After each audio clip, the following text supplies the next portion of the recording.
नमस्कार दोस्तों, आपका दोबारा स्वागत है अपनी इस वीडियो में। पिछली वाली वीडियो में आपने पढ़ा था आवेश क्या होता है, आवेश के बारे में आपने जाना, उसके गुणों को जाना। आगे हम देखते हैं कि उसी की एक प्रॉपर्टी को हम पढ़ने जा रहे हैं। एक तरह की उसकी प्रॉपर्टी है, जो घटना घटती है उस घटना को हम लोग पढ़ने जा रहे हैं, जिसे हम बोलते हैं कूलाम का नियम। कूलाम एक साइंटिस्ट थे, फ्रांसीसी साइंटिस्ट थे, जिन्होंने ये नियम बनाया उस घटना को देख करके। उसी घटना का आज हम अध्ययन करेंगे कि आखिर हुआ क्या था, है ना। तो जिन्होंने हमारी पुरानी वाली वीडियो नहीं देखी है वो जाकर के अपने प्लेलिस्ट में जाकर इसे देख सकते हैं। आइए हम इसको शुरू करते हैं बहुत ज़्यादा समय न लेते हुए। देखिए, कूलाम का नियम क्या है कि दो आवेश हैं।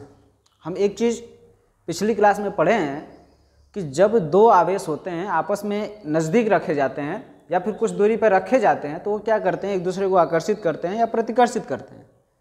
तो भाई अगर आकर्षित करते हैं, प्रतिकर्षित करते हैं तो ज़रूर उनके बीच में कोई ना कोई बल लग रहा होगा। मान लीजिए Q1 है, ये Q2 है, दो आवेश हैं।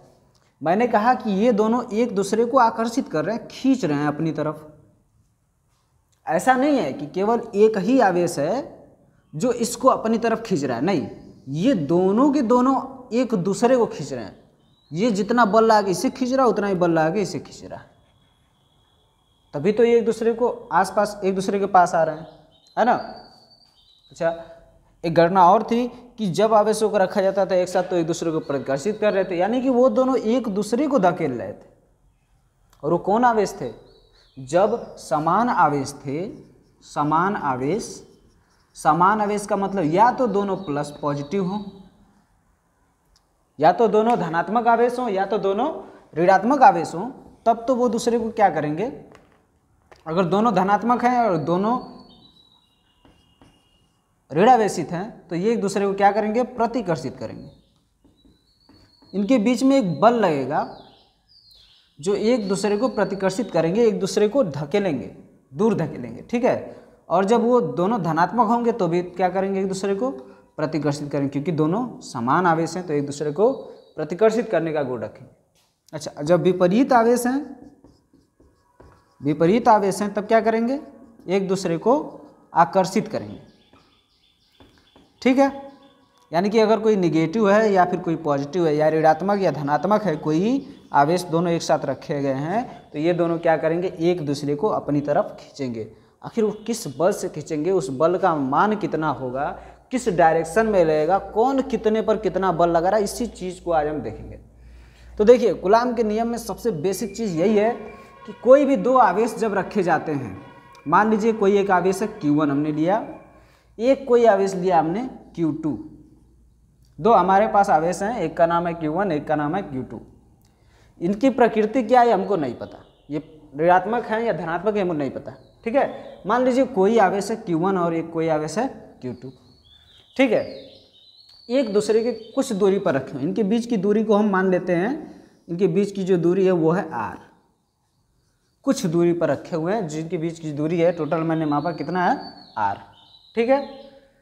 तो होता क्या है, जब ये एक दूसरे पर बल लगा रहे होते हैं, ठीक ना, तो जो हमारे कूलाम साइंटिस्ट थे उन्होंने क्या किया कि इनके बीच में जो बल लग रहा था उसको मापा, ठीक है। उसको जब इन्होंने मापा तो उनको पता चला कि ये जो F था, जो ये F था, इनके बीच की दूरी पर भी निर्भर कर रहा है और इनकी मात्रा पर भी निर्भर कर रहा है।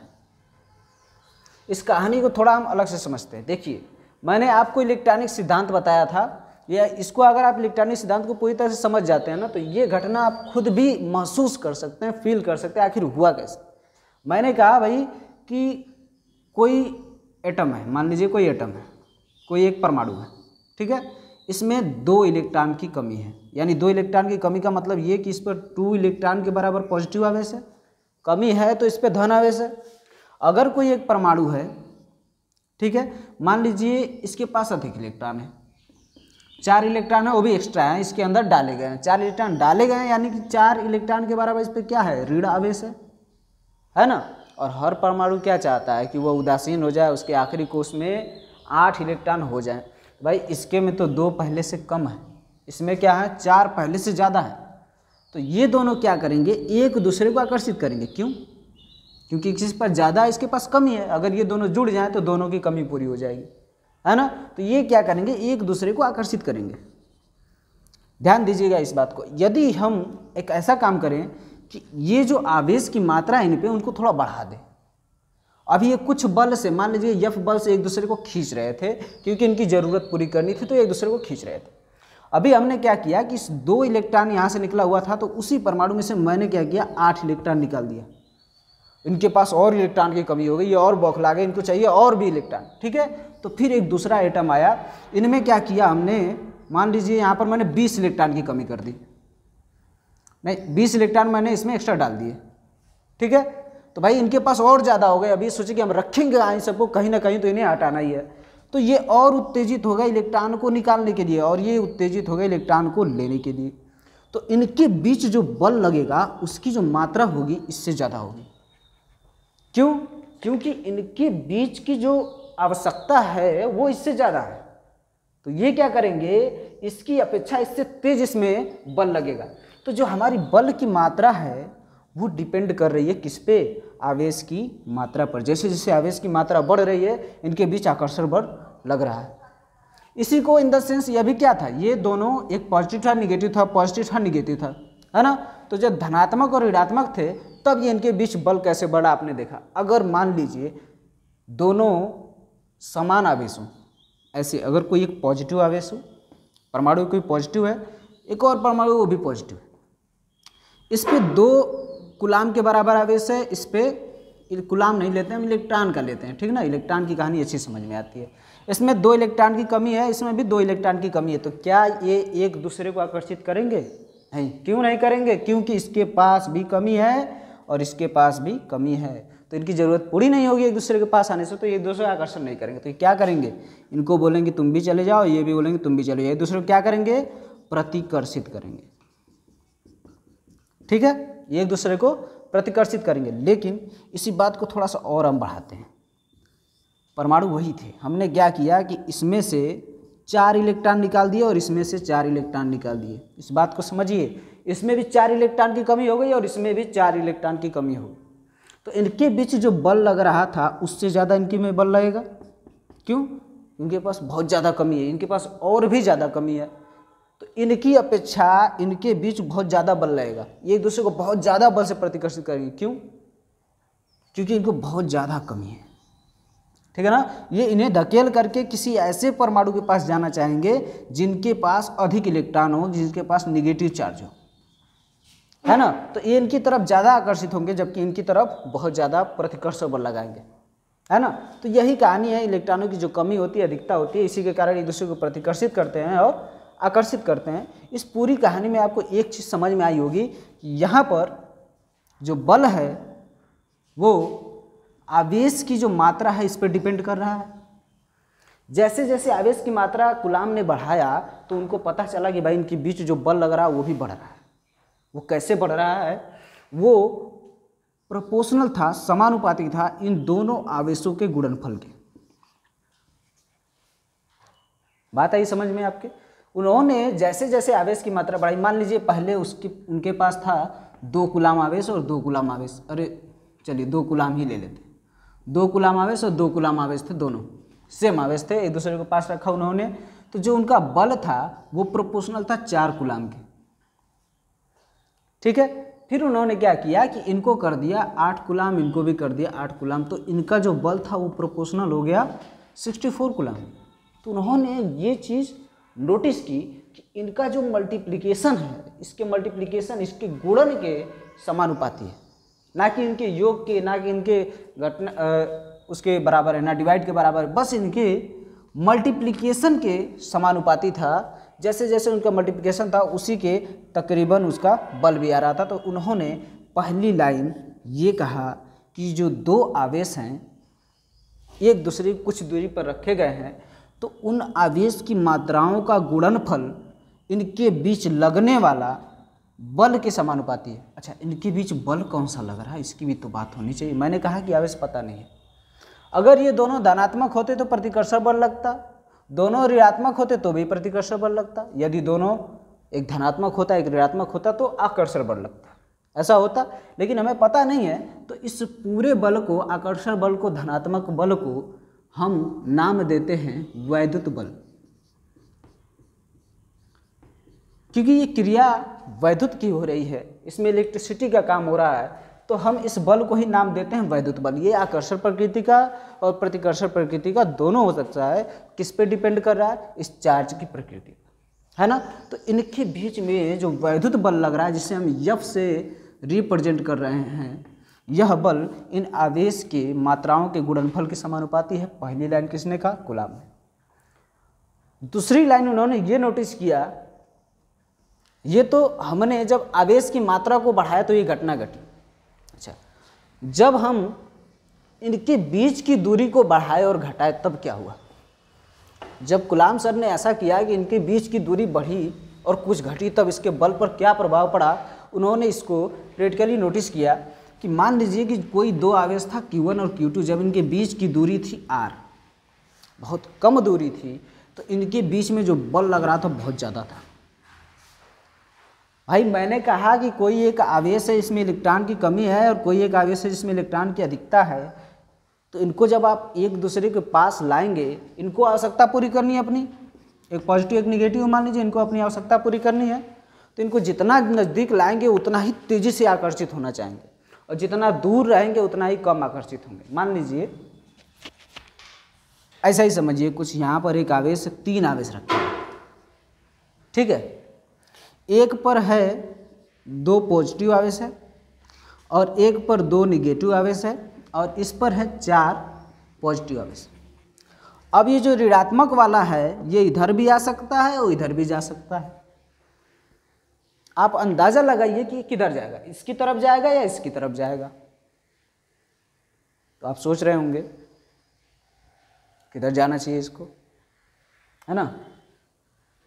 तो ये जो आपका आवेश है ये इसकी तरफ जाएगा। क्यों जाएगा भाई, इसकी तरफ क्यों नहीं जाएगा? पहली बात कि इसके ऊपर और इसके ऊपर जो आवेश की मात्रा, यदि उसका गुणा किया जाए तो कितना आएगा भाई? 4 दूना के 8। इन दोनों का गुणा किया तो कितना आएगा? 4। हमने कहा कि इनके बीच जो बल लग रहा है वो इनके आवेश की मात्रा के गुणनफल के समानुपाती होता है। इनके बीच जो बल लग रहा है वो कम है, यानी कि इनके बीच बल भी कम लगेगा। इनके बीच जो बल है वो ज़्यादा लगेगा, क्यों? इनका गुणनफल जो है वो ज़्यादा है, तो इनके बीच बल ज़्यादा लगेगा, तो किसकी तरफ जाएंगे? इसकी तरफ जाएंगे। एक और चीज़ लेते हैं, अगर हम ऐसा कहें, इनको भी कर दें 2 पॉजिटिव, ठीक है, तब ये किधर जाएंगे? इनके बीच की दूरी हम आपको बता देते हैं। इनके बीच की दूरी है, मान लीजिए 2 मीटर है और इनके बीच की दूरी है 3 मीटर है, ठीक है। ये ज़्यादा है वो कम है। अब बताइए किधर जाएंगे? भाई दोनों पे आवेश सेम है, इनका जो अगर गुणनफल निकालें, 2 निगेटिव और 2 पॉजिटिव, इनका गुणनफल निकालेंगे तो F इज प्रोपोर्शनल टू 4, और यहाँ पर भी 2, यहाँ पर भी 2, दोनों का गुणनफल निकालेंगे 4, यानी F इज प्रोपोर्शनल टू 4। तो भाई बल गुणनफल के हिसाब से तो दोनों तरफ सेम लग रहा है, यानी ये बीच में अटक जाएंगे, ये भी इनको खींचेंगे इधर की तरफ, ये भी इनको खींचेंगे, अटक जाएंगे ऐसे ही। लेकिन ऐसा नहीं होगा, क्योंकि इनके बीच की दूरी क्या है? कम है। तो ये क्या करेंगे? इनकी तरफ आकर्षित हो जाएंगे। क्यों? क्योंकि इनकी तरफ जाने में इनको कम समय लगेगा, कम एनर्जी खर्च करनी पड़ेगी, और इधर की तरफ ये जल्दी आकर्षित हो जाएंगे, जबकि इधर ये नहीं आएंगे। यानी कि ये दूरी पर भी डिपेंड कर रहा है, उनके बीच की जो दूरी है उस पर भी डिपेंड कर रहा है। कौन? वैद्युत बल। तो कूलाम ने एक और बात कही कि जब R का मान बढ़ा, यानी कि इनके बीच की दूरी बढ़ी, तो हमारे बीच जो इनके बीच जो बल लग रहा था F, ये कम हो गया। और किस रफ्तार से कम हुआ? वो रफ्तार थी इसके स्क्वायर के बराबर। मान लीजिए मैंने कहा कि R बढ़ा तो F क्या हुआ? कम हो गया। और मैंने कहा कि 2R बढ़ा तो F कम हो गया। तो दुगनी रफ्तार से बढ़ रहे हैं ना, तो ये कम हो रहा है, लेकिन इसकी स्क्वायर की रफ्तार से बढ़ रहे हैं तो ये कम होता है। उन्होंने ये कहा कि इनके बीच की जो दूरी का वर्ग है ये अगर बढ़ता है तो बल क्या होगा? घटेगा। और जब इनके बीच की दूरी का जो वर्ग है ये घटेगा तो बल क्या होगा? बढ़ेगा। तो इस बात को हम एक लाइन में भी लिख सकते हैं कि बल जो है वो इन्वर्सली प्रोपोर्शनल होता है किसके, इनके बीच की दूरी के वर्ग के। ठीक है, तो इन्होंने कहा कि इनके बीच जो वैद्युत बल लग रहा है इनके बीच की दूरी के वर्ग के व्युत्क्रमानुपाती क्रमानुपाती होता है, यानी कि इन्वर्सली प्रोपोर्शनल होता है। ठीक है, तो ये दूसरी बात उन्होंने कही कि F is inversely proportional to 1/r²। अब उनके बीच में अनुपात, व्युत्क्रम अनुपात तो उन्होंने निकाल लिया, अब लगाना था इनके बीच में कांस्टेंट। तो इन्होंने बहुत सारे प्रैक्टिकल किए, बहुत सारे एक्सपेरिमेंट किए, उसके बाद इन्होंने एक कांस्टेंट, उनको नज़र आया कि हर एक आवेश में एक ऐसी वैल्यू हमको कॉमन मिल रही थी जिसमें पुटअप कर देने पर सभी आवेश पर वो फॉलो कर रहा था, सभी आवेश के लिए वो निश्चित ही रहता था हमेशा। तो उसको इन्होंने इनके बीच में कांस्टेंट बना दिया। ठीक है, और वो कांस्टेंट कैसे बना इसको भी जरा देखिए, वो कांस्टेंट कैसे बना। ये जो बल है किन किन चीज़ों पर निर्भर कर रहा है, इनके बीच जो बल लग रहा है किन किन बातों पर निर्भर कर रहा है। ध्यान दीजिए, यह जो वैद्युत बल है, पहली चीज निर्भर कर रहा है इनके बीच की दूरी r पर। दूसरा निर्भर कर रहा है कि इनका जो आवेश है Q1 और Q2 उनके मात्रा पर निर्भर कर रहा है। तीसरी बात भी होनी चाहिए, हमने केवल दो आवेश रख दिए, उनके बीच की कुछ दूरी ले ली, इतना ही काफ़ी नहीं है भाई, हम उसको कहीं ना कहीं तो रखेंगे। वो जगह पर भी वो निर्भर करेगा, उस जगह के प्रकृति पर निर्भर करेगा बल। मान लीजिए कि मैं कह रहा हूँ कि मैंने Q1 और Q2 आवेश को हवा में रख दिया, और इसी Q1 और Q2 को मान लीजिए r दूरी पर था, ठीक है ना, तो इसी Q1 Q2 आवेश को मैंने पानी में रख दिया, हमारी मर्जी कहीं भी रखें भाई, प्रैक्टिकल करना, मैं एक्सपेरिमेंट करना, मैंने पानी में रख दिया इसको। अब हम कह रहे हैं इसको निर्वात में भी रख के देख लेते हैं भाई क्या होता है। Q1 Q2 इनके बीच में था क्या, निर्वात, इनके बीच की दूरी थी यार। तो क्या लग रहा है आपको कि पानी में भी इनके बीच में बल वही लगेगा, हवा में भी वही लगेगा, निर्वात में भी वही लगेगा? नहीं, कुछ तो बदलाव होगा। मान लीजिए कि हमारा मन किया कि भाई Q1 है और Q2 है, इनके बीच में हम एक प्लेट लगा दें लकड़ी की, ठीक है। अब क्या होगा, इसके बीच में जो बल लग रहा है वो इतना ही लगेगा कि कुछ प्रभावित होगा, कुछ प्रभावित होगा। यानी कि यह जो बल है, यह जो बल है, एक्सपेरिमेंट किया कुलाम ने, तो उन्होंने पाया कि इनके बीच का जो माध्यम है, इसको हम कह सकते हैं माध्यम, इनके बीच का जो माध्यम है वह जब बदलता है तो बल भी बदल जाता है।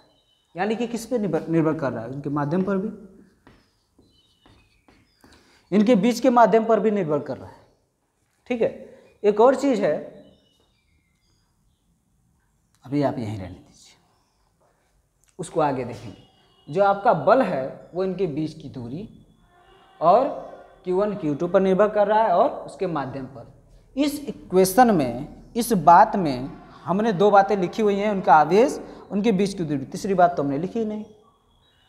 जो तीसरी बात है उसको हम लिखेंगे कुछ इस तरह से, किसी एक माध्यम में, किसी एक माध्यम में, हमेशा एक ही माध्यम में इनके बीच एक कांस्टेंट आता है, इन दोनों रिलेशन के बीच एक कांस्टेंट आता है जिसको हम बोलते हैं 1/4 pi epsilon 0 into Q1 Q2 by r²।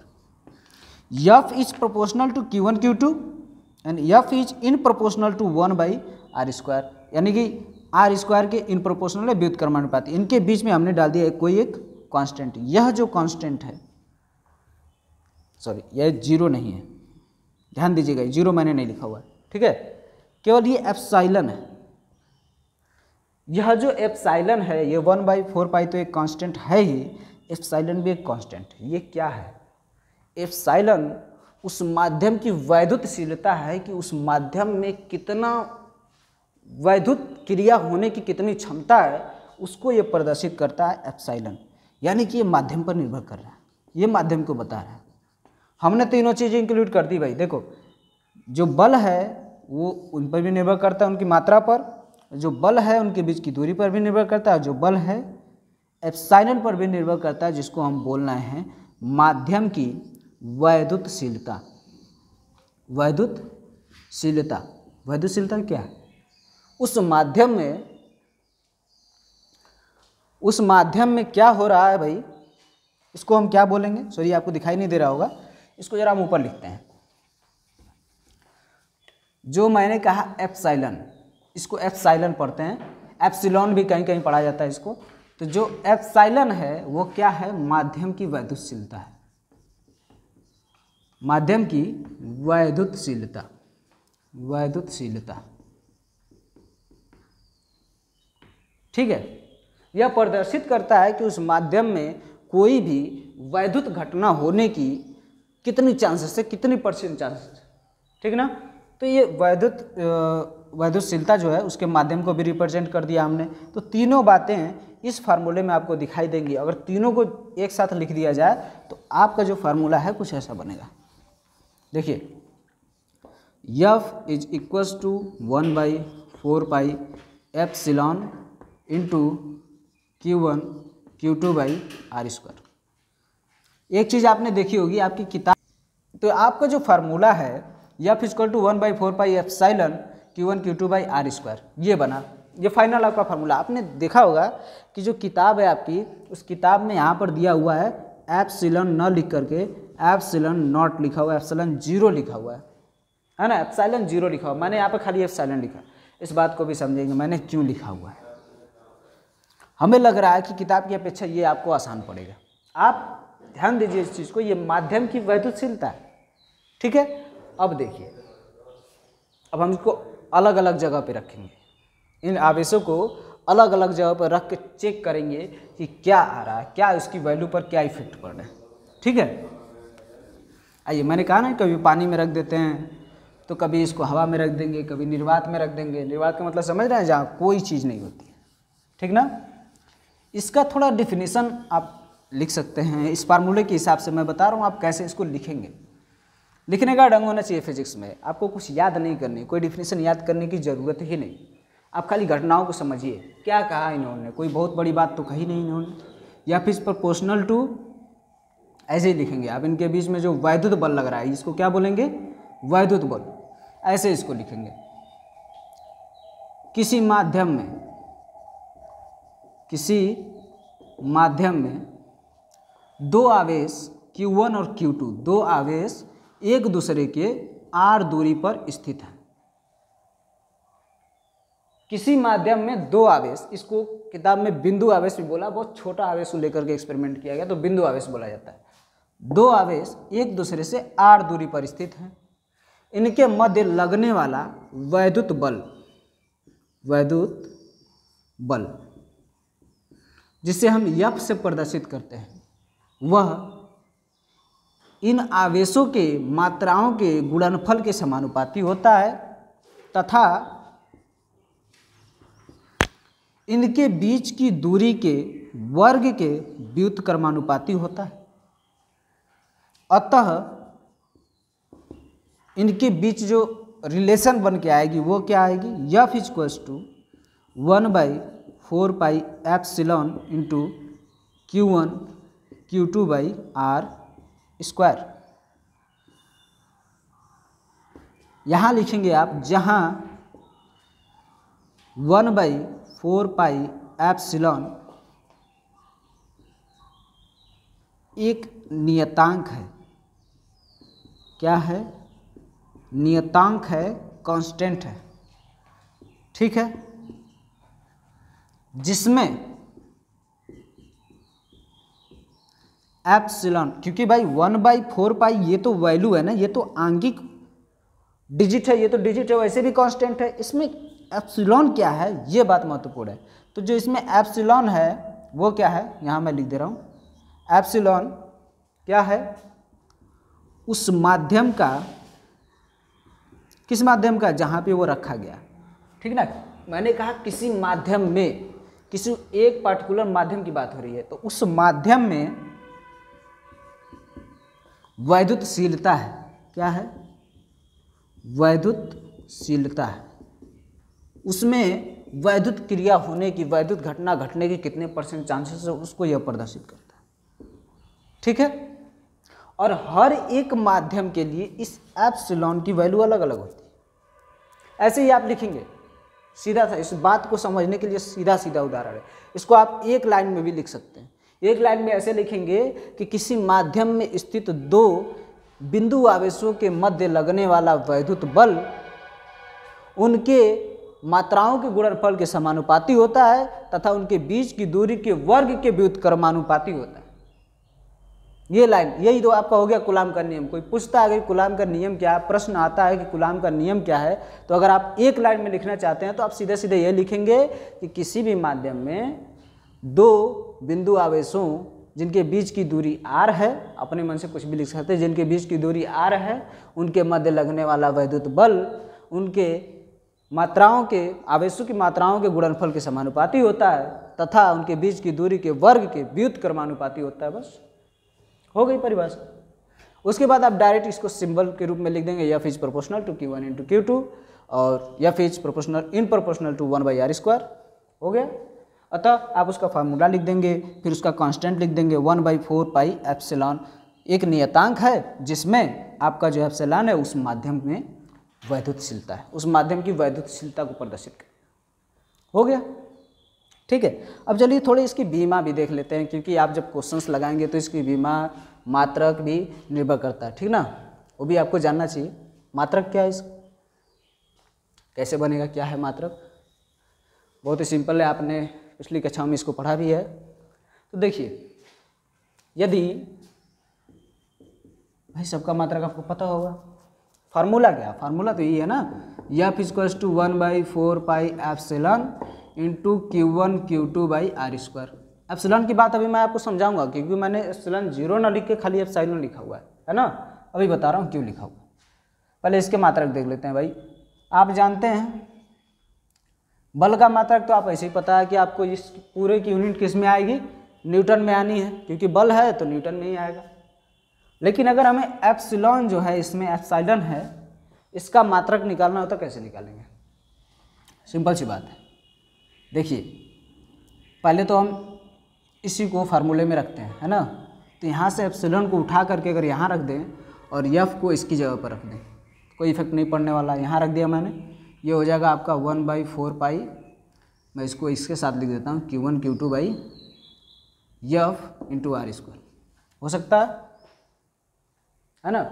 इसकी डायरेक्ट सबकी क्वांटिटी, सबका मात्रक लिख देते हैं इसमें। Q1 का मात्रक क्या है, कूलाम इंटू कूलाम अपन। भाई ये तो यूनिट है, अरे यूनिट कह रहे हैं, ये तो कांस्टेंट है, इसकी कोई यूनिट होगी नहीं। एफ का क्या हो जाएगा भाई, न्यूटन, न्यूटन लिख दिया। ये बीच की दूरी है, यानी कि आर है, तो किस में मापी जाएगी, मीटर में मापी जाएगी, तो हमने इसको कर दिया मीटर स्क्वायर। ये कौन सी यूनिट की बात कर रहे हैं हम, ये बात कर रहे हैं हम IS यूनिट की बात कर रहे हैं, क्योंकि हमने सबका मात्रक IS ही तो लिखा हुआ है ना।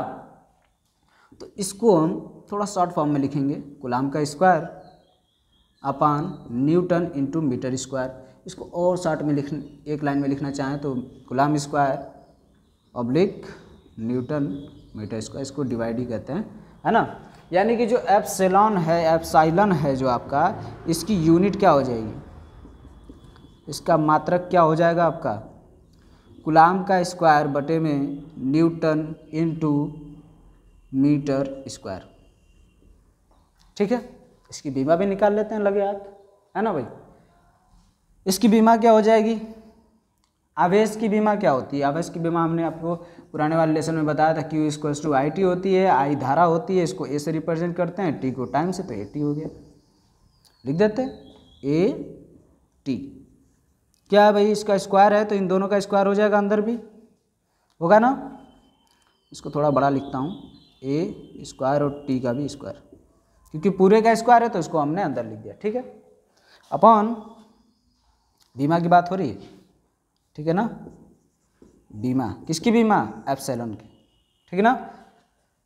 अपॉन में क्या, न्यूटन, न्यूटन की क्या होता है भाई, बल MLT इनवर्स होता है, यही तो होता है भाई। बल बराबर क्या होता है, बल बराबर क्या होता है, त्वरण गुणे द्रव्यमान, द्रव्यमान गुणे त्वरण, कुछ भी लिख सकते हैं, है ना।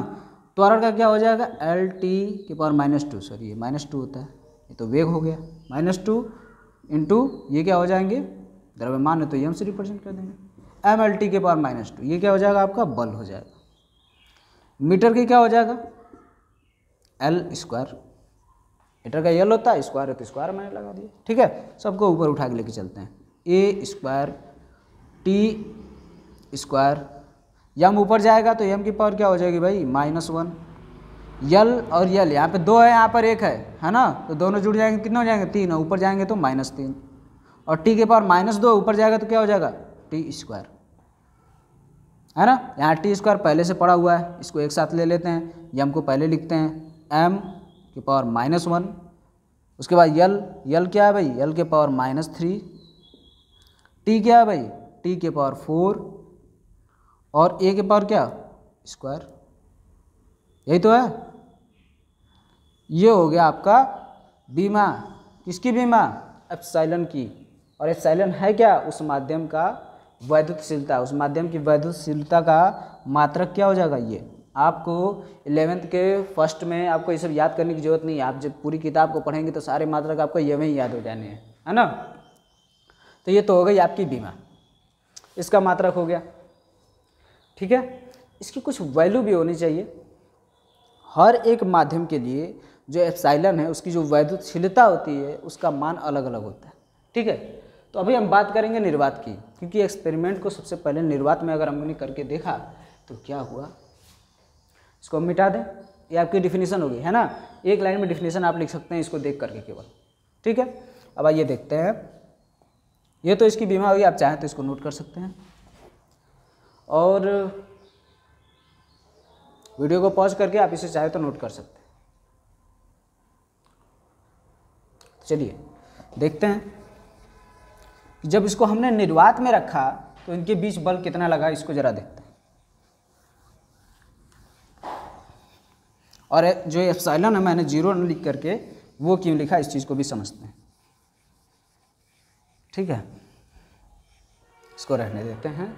इधर देखिए, जब बात निर्वात की हो, वैक्यूम की हो, जहाँ पर कुछ नहीं है, कुछ भी नहीं है, जब बात वहाँ की हो, तब जो इनके बीच बल लगने वाला है, जब कोई आवेश निर्वात में रखे गए हो तो F = 1/4 पाई यहाँ पर लिखा जाता है एप्सिलॉन 0। ठीक है, मैंने कहा कि यह जो है उस माध्यम का वैद्युतशीलता है, यानी कि जब निर्वात में रखा गया, माध्यम क्या है, माध्यम क्या है भाई, निर्वात है, माध्यम निर्वात है तो निर्वात की वैद्युतशीलता लिखेंगे ना। यह जो एप्सिलॉन 0 है यह क्या आपकी माध्यम की वैद्युतशीलता, माध्यम कौन सा है, निर्वात है तो निर्वात की वैद्युतशीलता। ठीक है, निर्वात की वैद्युतशीलता